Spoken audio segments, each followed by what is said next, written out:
Hey there, welcome to LSAT Demon Daily. I'm Ben Olson, that's Nathan Fox. We're the founders of LSATdemon.com and our weekly podcast, Thinking LSAT. We have an email here from Allie. The subject is reading aloud. Hi, Ben and Nathan. I've been using your platform for months and feel like I've hit a plateau. I have an UGPA of 3.97 and I started with a diagnostic LSAT of 136. I can't seem to reach a practice LSAT higher than 165. My goal LSAT is a 172. However, I've noticed that when I read aloud to myself while drilling and taking practice sections, I get almost no questions wrong.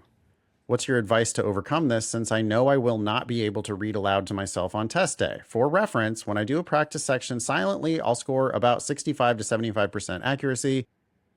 But when reading aloud to myself, I will score about 85 to 95% accuracy. Thank you, from someone registered for the August, September, and October tests. Allie.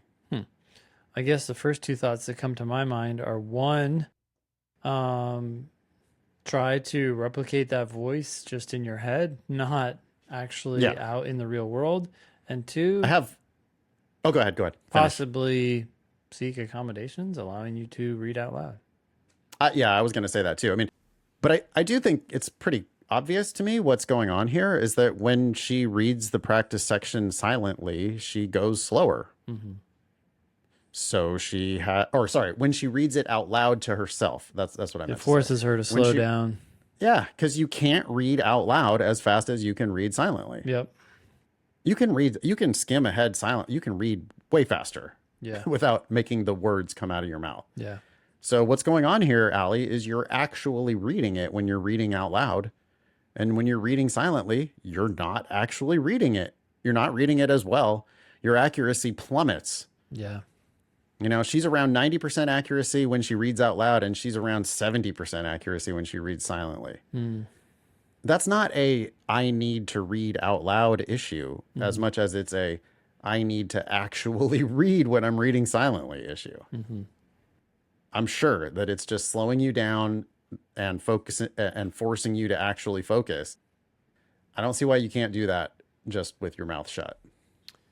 What do you think about the fact that she is registered for August, September, and October? You know, she has made great improvement, right?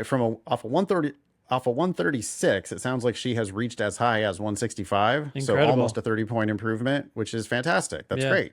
Yeah. But if your goal's higher than that, then I wouldn't be just full steam ahead taking all of these tests. I mean, I'm glad she has decided that if she's going to take August, she also needs to take September and October. I get that part. I wouldn't probably take August, though, unless I was happier with my practice test scores. Yep. And then same with September. I just don't take it unless you're happy with your practice test scores. Yeah. And in general, don't even register unless you're happy with your practice test scores. Otherwise, you end up walking away from just a bunch of, donations to the Law School Admission Council, which is not what I would do.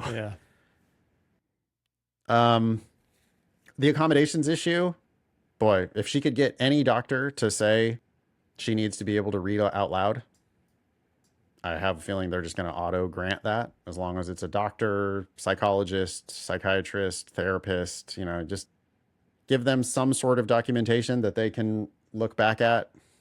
You'll probably get that read aloud accommodation. Yep.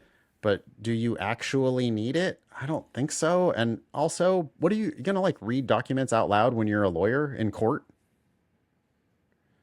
I don't think you are. I think you're going to need to learn to read better silently. Yeah. Try to visualize more. Yeah. And I'm sure it's a matter of slowing down. Great. Email daily at lsatdemon.com if you'd like to ask us a question or share some LSAT or Law School Admissions news. Thanks for listening.